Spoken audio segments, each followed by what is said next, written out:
Okay, Claire Corrigan, welcome to New Ireland TV. Thank you. Yes, Thanks for having me. No problem. Yes, so you're currently helping organise the Green Room Comedy Club at Daly's. Do you want to tell us a wee bit about that? Yes, so originally it was the basement comedy down in the community house, and it was Connor Keys and a few of the other lads in the comedy scene in Omagh, and due to a few different issues it just had to come to an end, and I felt that was a bit of a blow to the likes of myself, where a lot of the comedy open mic nights in the comedy scene is very Belfast based, so it's difficult for people the likes of this side of the country travelling to Belfast like every day of the week to get an open mic spot or even just to watch comedy. Being a single parent is one of the reasons why I found it difficult, and I'm not the only person. There's other people out there for different reasons, like they don't drive or they've got an elderly parent, or just, there's loads of reasons. So I felt it was a big loss to lose that, so I decided, I asked Connor, of course, was it okay if I took it on just elsewhere, maybe take it out from the basement, and where else other than Daly's, because Daly's Comedy Club. So the way I see it, it's like the little sister of the comedy club, where you start off in the green room, open mic, so it's open to new people that want to try comedy for the first time. Give it a go. It's local, it's a small crowd, so it's not like as if it's not recorded, so it's not going to go out anywhere. It's also for established acts that have already done the big gigs or is doing a big gig that wants to try out the material on a new audience and wants to hone their material, wants to work on material. So yeah, we've got all different names, different people from all backgrounds, and yeah, it's just something, like I said, local. So it's benefiting me in a way because it's selfish, but also it's another platform for local people to try out instead of having to travel to Belfast or Derry or just somewhere far away, for like 3 minutes on stage. Perfect. Yeah. So you had a lot of have you had a lot of people actually try it for the first time, and did they go on and continue it, or did they find maybe it wasn't for them? Or? No, definitely. There's what month are we in? I don't even know what month we're in. We're March. We're March. Paddy's Day, come on. I don't even know what year. Like, I'm still saying 2019. Like, February we had a newcomers night, and the newcomers night was planned for 2 years ago when we first opened. 2 years ago. God, like I said, these 2 years are just gone. I had a newcomers night organised, but then lockdown obviously came in the way, so I finally got my newcomers night in February, and we had 10 acts all together. 5 of them were from Tyrone, which was absolutely fantastic. And it was an unreal night, brilliant night. Every single one of the acts just killed it. I give them a minimum of 5 minutes, but I said, look, if you go over 5 minutes, I'll not penalise you, and like I said, every single one of them just killed the night, and a few of them, they're still going on and going ahead with it, and they're hungry to do it again, so they've caught the bug. So hoping to do another newcomers night in the upcoming weeks, because since that one there's been a few more contacting me, and yourself, of course. So I've been looking forward to it, but yeah, it's nerve-wracking, but once you're up, you've like I said, you catch the bugs. So a lot of interest locally, And if people did want to maybe try it out, like, how would they get in contact with you, and would you have any advice as to what maybe any advice at all for newcomers going up to the stand-up? So the way to contact me is primarily through the Facebook or Instagram, which is the Green Room at Daly's. The Green Room Open Mic Night at Daly's. It's a bit of a mouthful, but you'll get there. So contact me through that, or even if you want to send me a message privately on Claire Corrigan Comedy, which is the new Facebook page I've started. I've just separated my personal page and the comedy page, or even on Instagram, Claire Corrigan. So, as for advice, I don't really, it's difficult because everybody's different, confidence, and I'd say, look, just go for it. Just go for it. If your friends, or even if you think you're funny, just freaking go for it. There's only one way you're going to find out, is by getting up there and doing it. I would say go with no expectations. Go up there with an open mind. If you fail, you fail, but here, look, it's kind of like walking, how many times you have to fall before you actually walk. So no, I definitely just go with an open mind, no expectations, and just bite the bullet and do it. Fantastic, yeah. And has there been any comedians you've seen, either at your own gig or Daly's main gig, that have really stood out to you recently? Maybe who haven't got quite the recognition they deserve or anything? There was a fella that was his third gig at the Green Room there, the Newcomers Night, and he's from the Moy, and his name is Talal Jamar, and he's quite fresh, but he was absolutely brilliant. I seen him down in the Pav the night before on the Monday night down in Belfast, and unbelievable. Straight away I was like, I need him in the Green Room, I want him in the Green Room. I approached him, and yeah, thankfully he came up the second night, the previous night, sorry, completely knocked it out of the park. Like, I actually left him to the end because I was like, he's definitely one to look out for. If he ever watches this, fucking go for it. Yeah, so he's definitely one I would look out for. There's loads. There's one actually I'm enjoy watching from the beginning. I met him about 3 years ago, is William Thompson.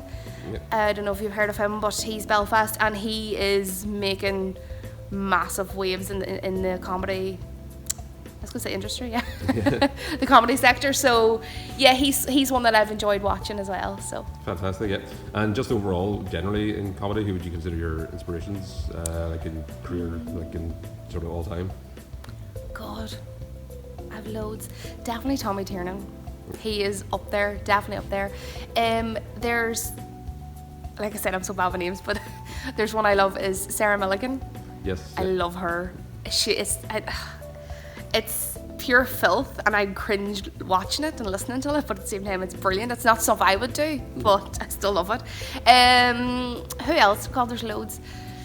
Yeah, I'll stick with them too, just because the names aren't coming to me, but Tommy Tiernan and Sarah Milligan would definitely be up there for me. Perfect, yeah. And you're working on a play at the minute. Do you want to tell us a wee bit about that? You had your first rehearsal there before you met us. Yeah, I was just kind of roped in last minute. You'd find me anywhere.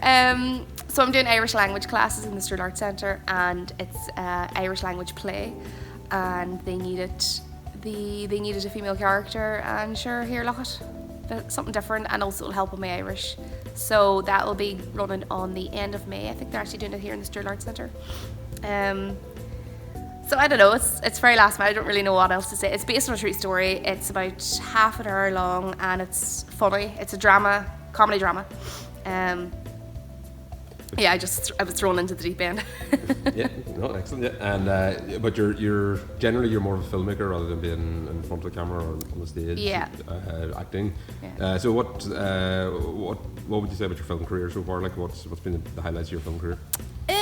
God, I've done everything in film. I've really worked my way up the ranks. I started way back 2007. That's giving away my age now. I don't like that. 2007. So how long was that? That's like 15 years. 15 years. Yeah. Oh my God, I'm so old. So 15 years ago I started off, and I've just tried my hand at everything. So I've worked on mainly independent Irish films. I'd be all down around south. A lot of my stuff's down south. I'd say my biggest thing would probably be I did co-write and co-produce a feature film. It was a GA film, kind of GA orientated, based in an Irish courtroom, and it was a comedy drama as well. It starred the likes of, there was Brendan Grace in it. Brendan Grace, another comedian actually I love. I should have said that because it was in my head. Brendan Grace. We had Pat Spillane, from Kerry. Well, it was based in Kerry as well. There's other names there that are not coming. Oh my God, I'm so bad with names. I've actually met these people. So yeah, that's one that I co-wrote, co-produced, and it was called Tradition. And I think it's currently on Amazon Prime at the minute. I think you can watch it there, but that's my biggest thing. And I have written, I think I was telling you this, I've written a few shorts. I've actually written a feature as well, but it's just a matter of getting the funding and getting it done, Yeah. I've got the experience, I just need the hard cash. Yeah, and hard cash, yeah. Well, I mean, I do think there's going to be a phase now where people are going to try and do everything on micro budgets because the barrier to entry is just far too high. Yeah. I was at an equity meeting there just on Tuesday, and they're talking about raising up the sort of entry, or the sort of base level contracts, and I was just thinking as a sort of low budget producer, it's like, well, it's already difficult as it is, yeah. And there's already loads of hoops and things to jump through, whereas now, like you said, they're raising the bar, and it's just, it's very just disheartening for people that want to get it. Like, it is a very, very hard industry, as you know yourself, to get into, but not only get into, but to try and stay in as well. It's all based on your reputation. Yeah. It's all based on your motivation too, because it is quite lonely, and you be away from home from time, and you know, your family and all that crack, and then your friends, you drift away from your friends. So it is a very, very hard industry, and it's not really rewarding either, you know. Not for me. Right. I was going to say, well, at least it's rewarding at the end, but no. Because my role, I have fallen into first assistant director, so it's that sounds wild bad that it's not rewarding. No. But you know, it is very much grinding. But as a first assistant director, you're kind of just once production is over, once you call cut, that's a wrap. That's you're done. You know, so that's, you put all that blood, sweat, and tears, but you're just another credit, you know. I love it, and there's so much stress, and you do have so much fun, and you meet so many different people, and you be all over the freaking country, and you can go to other countries too, but I just haven't ventured out yet. But there is that loneliness to it as well, you know, and it is, I guess there's so many people I know that has dropped out because they, you know, were just feeling the stress or not getting to spend time with family. So it's a weird industry, and you have to be kind of weird to get into it, don't you? Definitely. No offense. No, not taken. No, I was actually going to say I actually value the independence and not being sort of tied down to one specific place. Yeah. So as I say, I'm a slightly different. I'm weird. Yeah. But you have to be. Exactly, and.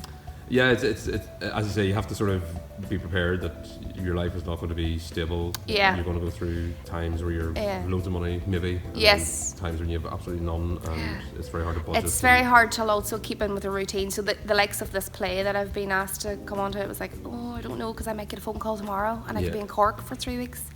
Or even like signing up for a gym membership. So I've paid up the gym membership, and then the next day or two I'll get a phone call. I'm like, oh, I'm in Galway for a month. Yeah. So there's just trying to keep with a routine. There's no such thing as a routine, and then there's the fear of getting into the routine because then it'll be disrupted. So that's another thing also that.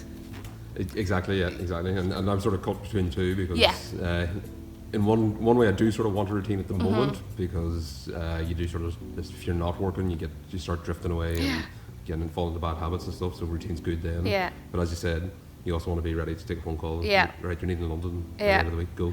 I'm kind of in that at the minute. So I've taken on the play, but I'm still like, if I get a phone call. Exactly. Yeah, will I do it? And do you find that you're based in Omagh itself, do you find it's difficult to get to places like Cork? No, I absolutely love the travel. Right. I know whenever I first started out, like I said, a lot of my jobs were based down south, and I would, you know, I get like Galway was one of the first places, and the Dáil was like, you know, you have to be local. I was like, yeah, it's grand, I've got family. I didn't have family. I probably do right enough actually because I've got family everywhere, but not ones that I knew. But I just slept in my car and didn't tell the production. And then I remember as well getting jobs in the likes of Sligo, and it was like, oh sorry, you have to be local. I'm like, no, I've got family. I always use that excuse, like, grand, I've got family. So for the first few years, I literally slept in my car just to get my name out there. Like, you know yourself, it's all about getting your name out there, taking on all the projects, making as many contacts as you can, and showing that even if you don't have accommodation, not letting that be a barrier. So it has never ever been a problem for me, like the likes of the travel. I think that's one of the biggest things that I have going for me, is that I do have, like, I know there's so many people out there that don't drive and they lose out on so much. So no, me traveling, never an issue. Oh, fair enough. So well, I've just learned to drive there in October, and I find it wild dead time, because on a bus you can do work, or you can write or whatever. Yeah, okay, fair enough actually, because whenever I was travelling up and down from Dublin, whenever I was doing I'd done a master's degree in film production down there, and for the first 3 months I was going on the bus because I was staying in a hostel, and I was doing a lot of watching and, like I said, reading and writing and stuff on the bus. But now I've come across podcasts and audiobooks.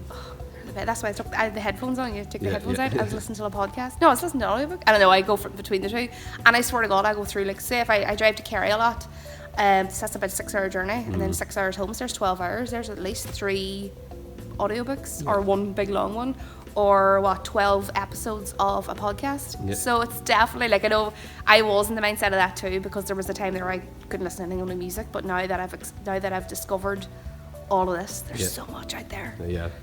And you don't have to pay for it either. There's loads of freebies on Spotify and Audible. So. Indeed. And of course, the Ecumenical Matters, the Father Ted podcast. There you go. There's so many podcasts Exactly, now. yeah. And I'm actually doing a podcast. I don't know, did I tell you that? What is the podcast? It's Morning McKearney. So it's Mark McKearney. He's also another comedian. So he's a very good friend of mine and started a podcast. He started it a few weeks ago and then brought me on as co-host there. So we've done 3 episodes so far. So far, so good. We'll see how we get on. What's the name of that and where can people find it? So it's Morning McKearney and it's on all the platforms like iTunes, Spotify, Audible. There's also his website, which is markmckearney.com. Yeah. You can listen to him. And he's another local... Fentanyl man, yeah. He was actually about 2 years below me in primary school. So that's right. I think we talked about that, yeah. So it's all coming full circle. Yeah.